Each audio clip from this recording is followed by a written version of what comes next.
Gravando. Olá, meu amigo, olá, minha amiga.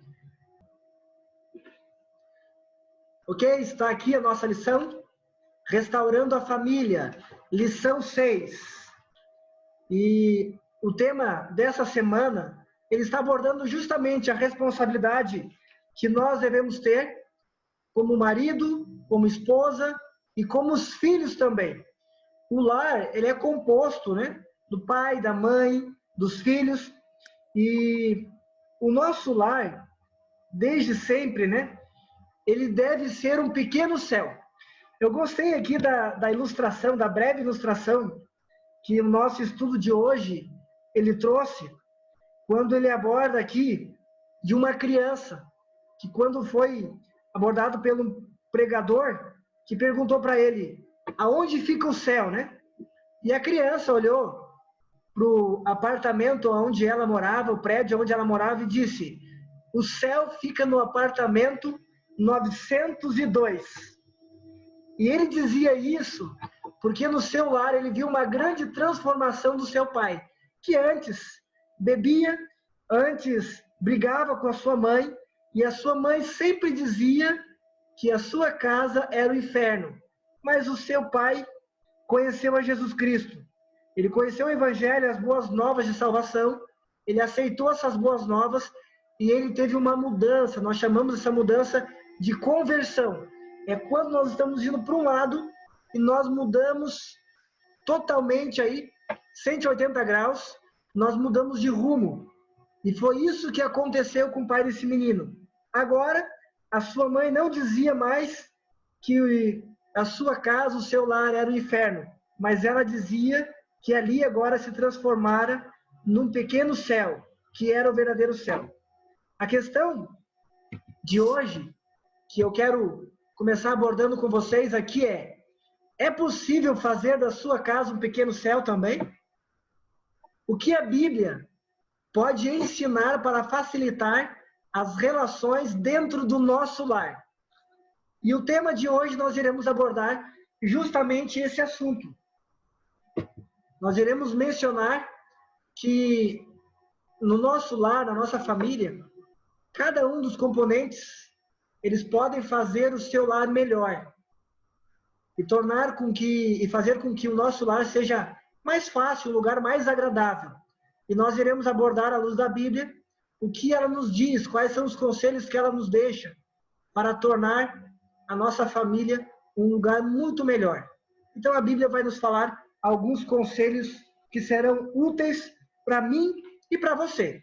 E a primeira pergunta de hoje, ela tem a ver com a responsabilidade, com os deveres que o marido e a esposa devem ter.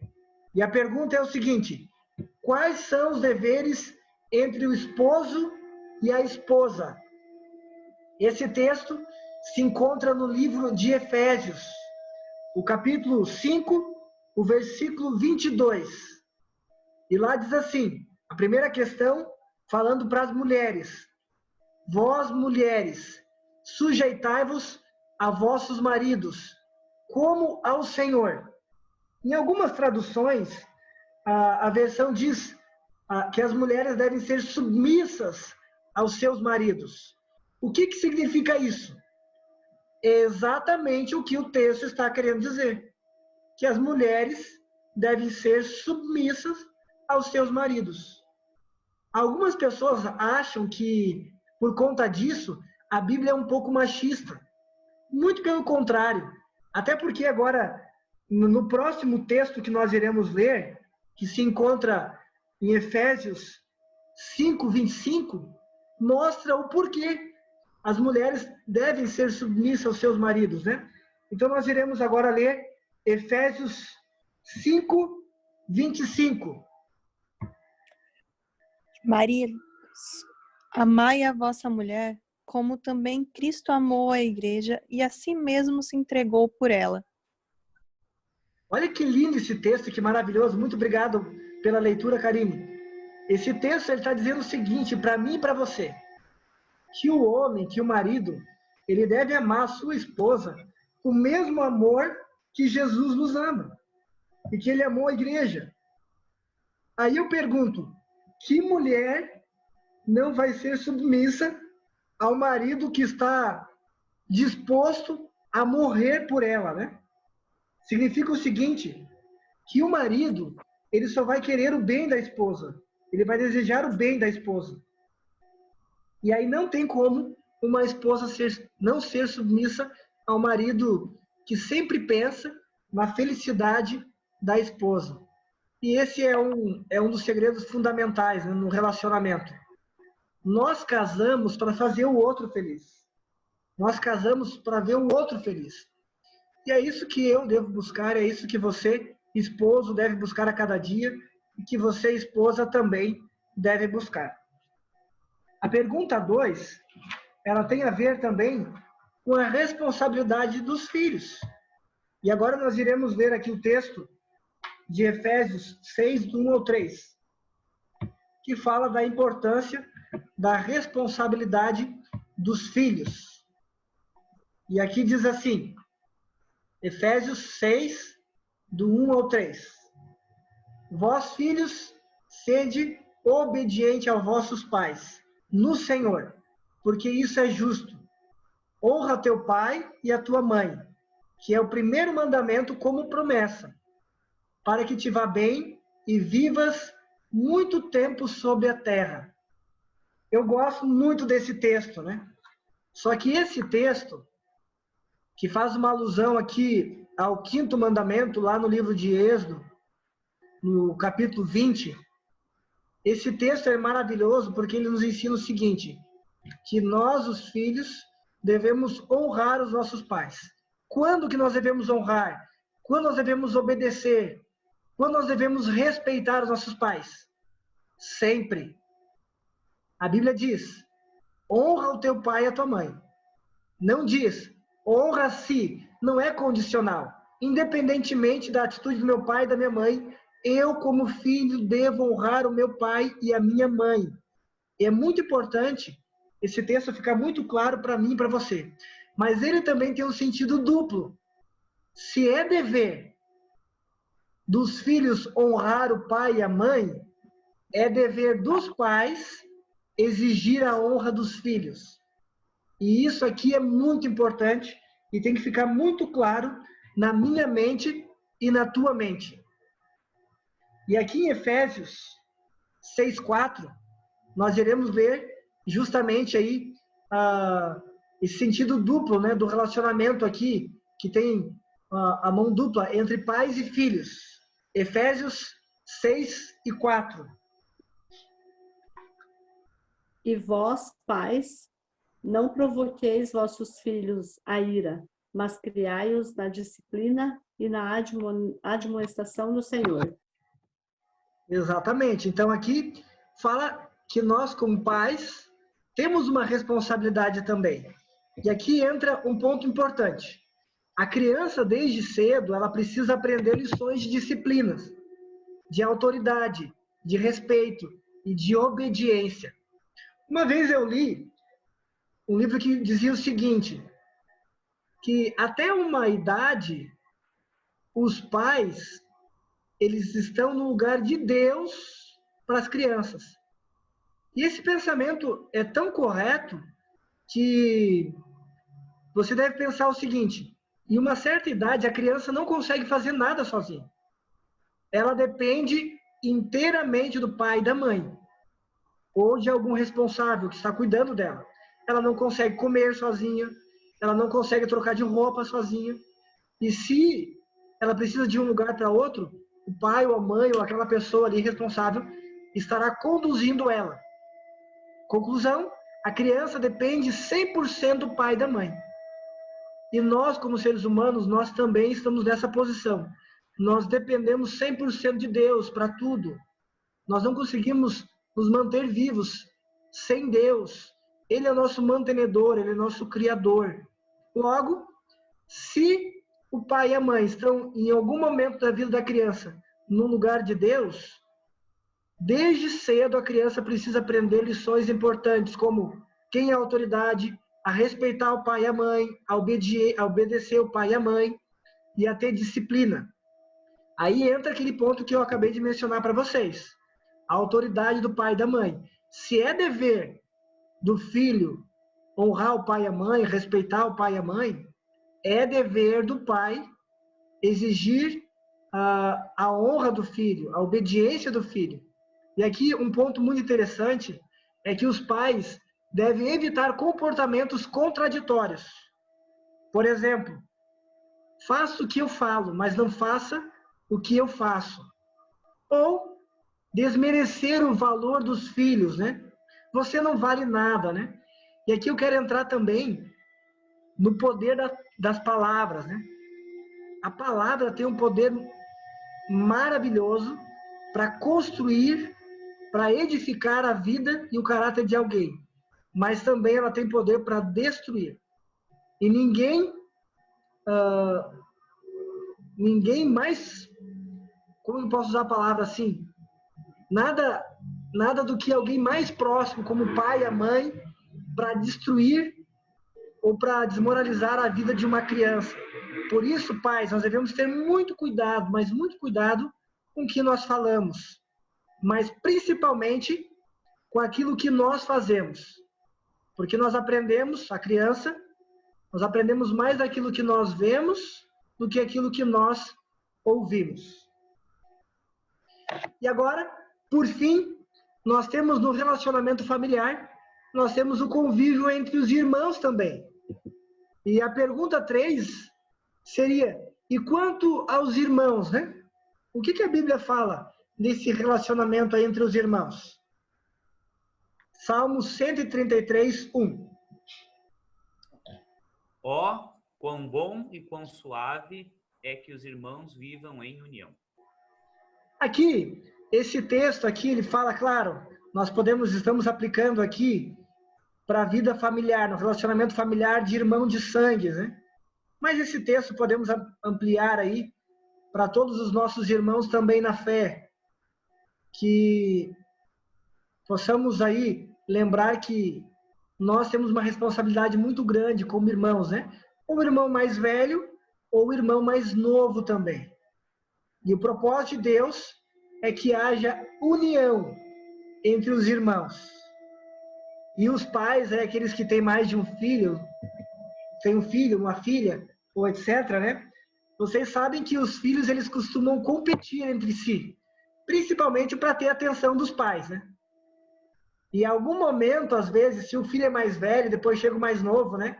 O mais velho, ele era o dono, ele tinha o trono só para ele. Agora chega o irmão que vai disputar esse trono com ele. Antes, toda a atenção era para ele, agora não é mais só para ele. Então é bem natural que isso acontece muito entre os filhos, né? E chega uma idade que nós, irmãos, né? Nós brigamos à torta e à direita, né? Eu agora vou falar como irmão mais novo. Eu tenho uma irmã mais velha e como irmão mais novo, tinha um momento da minha vida que eu achava que eu era mais forte que a minha irmã. E eu comecei até a medir, nesse período aí, a medir força com a minha irmã, né? E sabe que uma vez quando eu medi força com a minha irmã, aconteceu o seguinte, eu levei, eu não sei qual que seria a palavra aí, mas uma tunda, um laço, uma surra, né? Apanhei tanto dela e apanhei naquela época de tamanco. Alguém lembra aqueles tamanco de madeira? Nunca mais briguei com a minha irmã, né? A partir desse episódio aí, aprendi a não brigar mais com ela, né? Mas os filhos, de forma natural, eles têm essa tendência de ter essa disputa, né? Entre um e outro, e principalmente para buscar a atenção dos pais. Por isso que é muito importante, tanto um quanto o outro, se sentir igualmente amados e protegidos pelos pais, para que eles possam, através desse amor que recebem, estar unidos um com o outro. Resumindo, a família feliz é aquela que cada um no seu lar ocupa aí uma posição de servo, de servir, de agradar e de ajudar o outro. Eu creio que isso é um princípio bíblico de Deus para a minha vida e para a tua vida e deve ser aplicado não só nos relacionamentos familiares entre irmãos, mas em todas as áreas do nosso relacionamento, seja conjugal, seja entre pai e filhos, seja entre filhos e pais, seja entre irmãos, seja colegas de trabalho e amigos também. Vale a pena nós termos esse princípio aí na nossa mente. Alguém gostaria de fazer algum comentário com relação a esse ponto que nós estudamos aqui, os textos que nós lemos na Bíblia?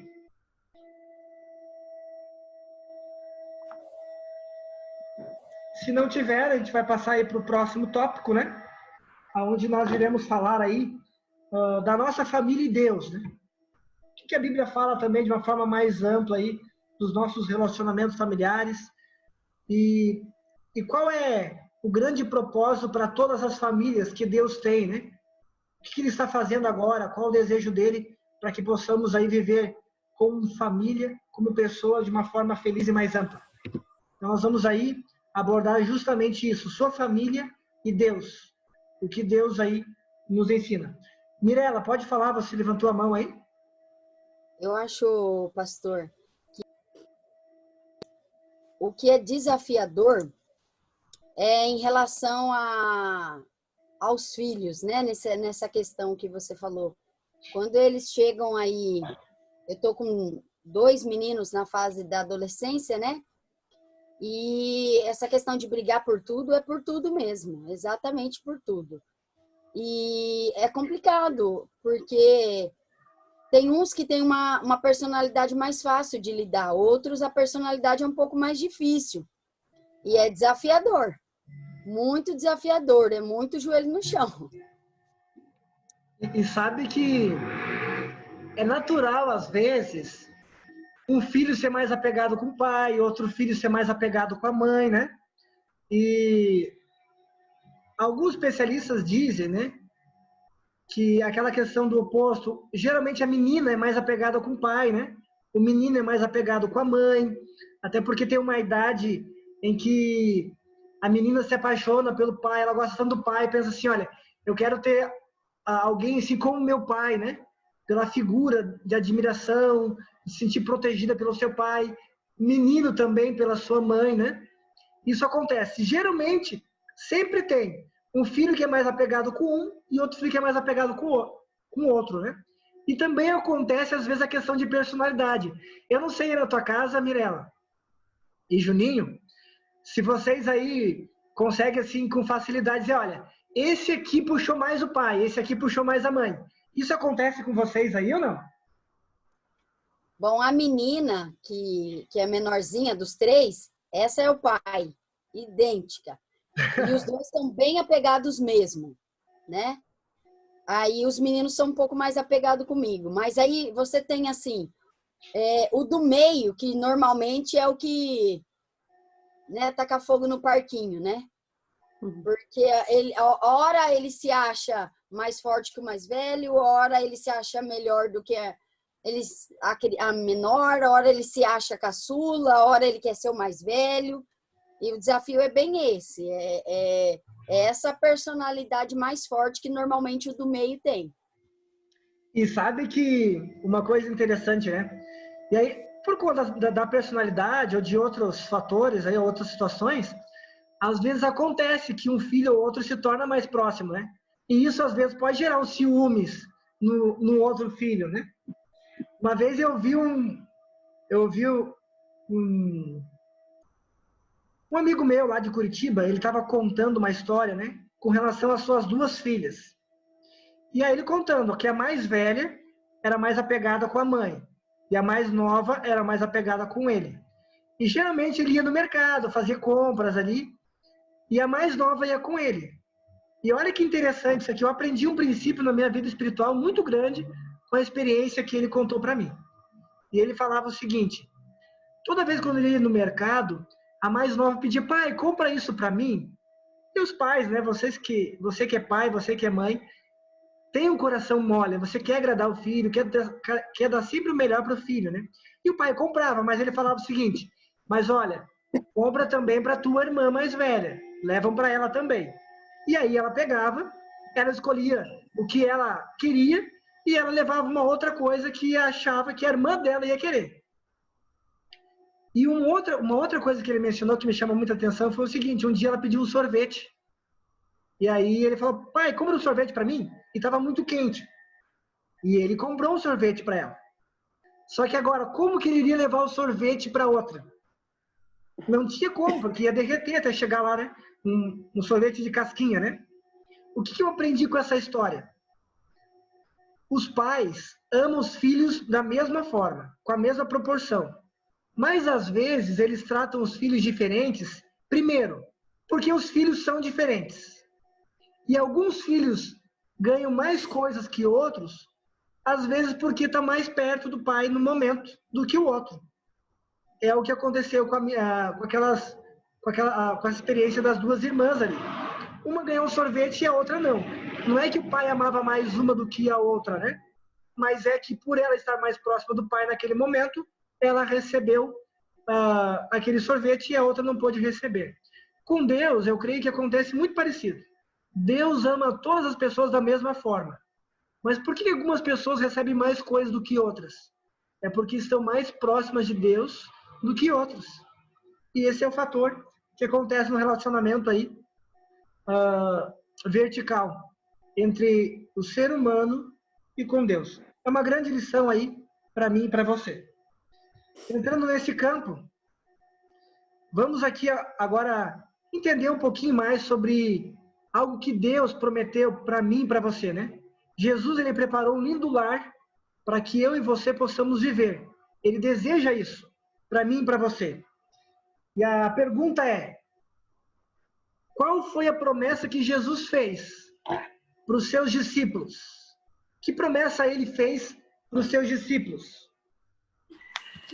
Na casa de meu pai há muitas moradas. Se assim não fora, eu me teria dito, pois vou preparar-vos o lugar. E quando eu for e vos preparar o lugar, voltarei e vos receberei para mim mesmo, para que onde eu estou, estejais vós também. Amém. Olha que promessa maravilhosa, né? Jesus fez para os seus discípulos e fez para mim e para você também. Ele subiu para a casa do seu pai e ele está preparando uma morada para mim e para você. Esse lugar é o lugar que ele deseja que eu esteja e que você também esteja lá. É claro que nós devemos aí buscar constantemente mostrar que nós queremos estar lá, seguindo aquilo que Deus nos orienta, né?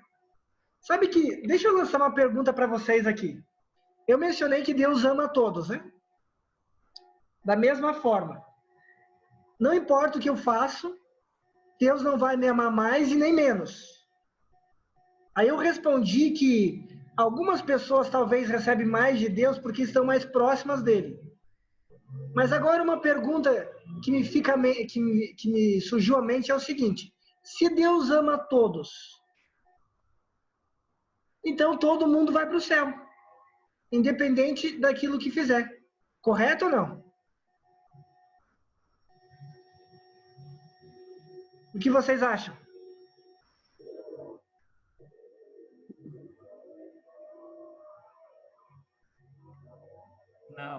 Não é lógico isso? Não é lógico. Pode falar, Mirela. Você levantou a mão? Eu acho que se dependesse de Deus, sim, todos iriam, né? Mas nem todos querem ir. Sim. Esse é um grande desafio, né? Por exemplo, é por Deus amar todos que ele não vai levar todo mundo para o céu. Parece meio contraditório isso que eu estou dizendo, né? Parece não fazer sentido, mas como assim? Se Deus ama todos, por que ele não vai levar todo mundo para o céu? É justamente por amar a todos, né? Eu gosto sempre de ilustrar da seguinte forma. Imagine, né? Eu amo muito a minha esposa, a Ingrid. E aí, vamos supor que nós estejamos namorando e o início, né? Nosso relacionamento. E eu falo, olha, eu te amo muito, ninguém vai te fazer tão feliz como eu te faço feliz. E eu quero casar com você. Mas vamos supor, é só uma suposição. Porque eu sei que ela me ama muito, né? Vamos supor que ela não me amasse. E aí eu falo o seguinte, não, eu te amo muito e eu quero casar com você e você vai casar comigo porque eu te amo muito. E eu obrigasse ela a casar comigo. Vocês acham que ela seria feliz comigo? Não. mas eu a amo muito, ninguém vai amar ela como eu a amo. Não. Não vai, né? É por isso que Deus não vai levar todos para o céu. Porque se Deus levasse todos para o céu, mesmo Ele amando a todos, as pessoas que estarão lá, mas Senhor, eu não te amo. Eu não queria estar aqui na tua presença. Eu não gosto de estar na tua presença. O céu não seria céu, entende? Por isso que Deus só vai levar para o céu aqueles que o amam também. Até um texto aqui de 1 Coríntios 2:9, aqui fala algo relacionado à nossa segunda pergunta. Como é o lar que ele preparou para nós? Aqui, esse texto, ele fala o seguinte, 1 Coríntios 2:9, né? Diz assim, mas como está escrito, nem olhos viram, nem ouvidos ouviram, nem jamais penetrou no coração humano o que o Senhor preparou para aqueles que o amam. É claro que esse texto aqui, ele não está falando, primeiramente, do céu. O contexto aqui não é o céu, né? Mas muitas pessoas utilizam esse texto para dizer que o céu é um lugar que ninguém viu, que ninguém jamais ouviu de fato, assim, da plenitude, né? Por mais que João teve algumas visões sobre o céu, outros profetas tiveram ali uma visão sobre o céu, né? Isaías escreveu sobre o céu, mas da forma ampla e completa, o céu, ele só vai poder ser vivido quando eu e você estivermos lá de fato, né? Mas o ponto principal é que, de fato, o céu é um lugar que nós nem conseguimos imaginar. E esse texto no final aqui, ele fala algo assim, olha, aquilo que o Senhor preparou para aqueles que o amam, né? O segredo aqui é aquele que ama a Deus. Então não é só simplesmente Deus ama a todos e vai levar todos para o céu, mas eu também preciso amá-lo, né? Eu gosto de um texto que se encontra lá em Tiago 1:12, né, que fala bem-aventurado, né, aquele que suporta com perseverança a aprovação, porque depois de ter sido aprovado, receberá a coroa da vida que o Senhor preparou para aqueles que o amam. Então o céu será para aqueles que amam a Deus também. Ok? O próximo ponto aqui se encontra em Isaías 32:18. Isaías 32:18. Como é o lar que Deus está preparando para nós?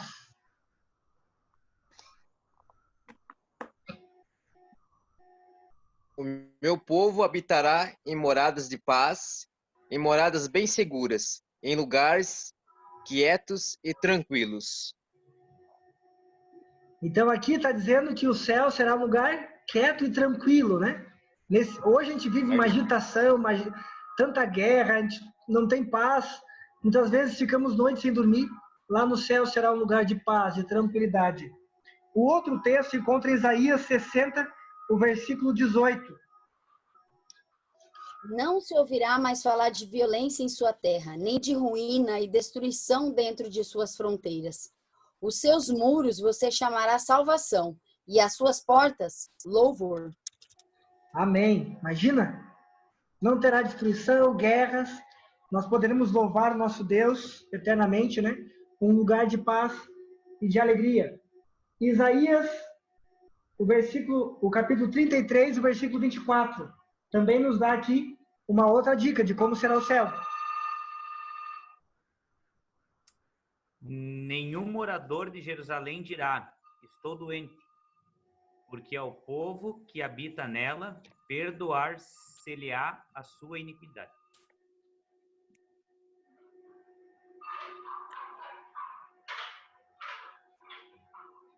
Então aqui é uma outra dica, né? Que fala aqui de como será o céu, né? O próximo se encontra em Apocalipse 21:3. Então ouviu a grande voz, ouvindo do trono, dizendo, eis o tabernáculo de Deus com os homens, Deus habitará com eles, e eles serão povos de Deus, e Deus estará com eles. Que lindo que será, né? nós estaremos vivendo com Deus. Esse, eu creio que esse é de fato, né, o ponto principal do céu. O céu só é céu porque Deus está lá. Não adianta ter um céu, ali o próximo versículo fala, né? Não haverá choro, pranto, não haverá tristezas, lutos, né? Não haverá separação. Mas não adianta viver num lugar assim, aonde Deus não está presente. O céu só é céu porque Deus está lá. E essa é a maior bênção do céu, desse lar que Deus está preparando para a gente. A próxima pergunta diz, quando poderemos entrar lá? Se é um lugar tão bom, né? Eu creio que o nosso maior desejo é estar lá. E o quanto antes. Quando será esse momento? Tessalonicenses, né? 4, 16 e 17. Porquanto o Senhor mesmo, dada a sua palavra de ordem, ouvida a voz do arcanjo, e ressoada a trombeta de Deus, descerá dos céus, e os mortos em Cristo ressuscitarão primeiro.